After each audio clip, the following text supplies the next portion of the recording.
Hi అండి, అందరికీ నమస్కారం. Welcome to my channel. ఈ వీడియోలో ఏపీలో జీపీఎస్ ఉద్యోగ సంఘాలు కీలక నిర్ణయం, ఉద్యోగులకు అండగా ఉంటాం. పూర్తి వివరాలైతే వీడియోలో తెలుసుకుందాం. వీడియోకి ఒక లైక్ చేయండి ఫ్రెండ్స్. వీడియోలోకి అయితే వెళ్ళిపోదాము. రాష్ట్రంలో ప్రభుత్వం జారీ చేసిన గ్యారెంటెడ్ పెన్షన్ స్కీమ్ జీపీఎస్ గెజిట్ను రద్దు చేసి పాత పెన్షన్ విధానాన్ని పునరుద్ధరించాలని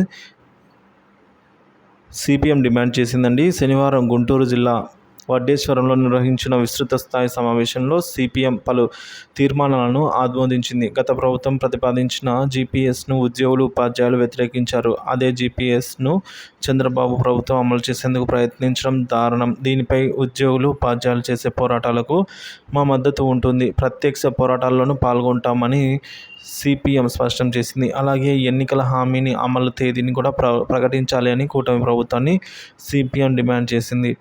నెలకు 3,000 నిరుద్యోగ భృతి, ప్రతి రైతుకు 20,000 రూపాయలు, స్కూలుకు వెళ్ళే ప్రతి విద్యార్థికి 15,000 రూపాయలు, మహిళలకు నెలకు 1,500 రూపాయలు, ప్రతి ఇంటికి ఉచితంగా 3 గ్యాస్ సిలిండర్లు, మహిళలకు ఉచిత బస్సు సౌకర్యము వంటి హామీలను అమలుకు ప్రభుత్వం వెంటనే చర్యలు చేపట్టాలి. విశాఖ స్టీల్ ప్లాంట్ ప్రైవేటీకరణం నిలిపేలా అయితే ప్రధానిని సీఎం చంద్రబాబు ఒప్పించాలని, మద్యాన్ని, మత్తు పదార్థాలను అరికట్టాలి. గత ప్రభుత్వం మద్యం షాపులను 33% తగ్గించింది. ప్రస్తుత ప్రభుత్వం కూడా మద్యాన్ని ఆదాయ వనరుగా కాకుండా అరికట్టేందుకు చర్యలు చేపట్టాలి. యూట్యూబ్ ట్రోలర్ని చర్యలు తీసుకోవాలి. ఉపాధి హామీ పథకంలో పని దినాలు, వేతనాలను పెంచాలి.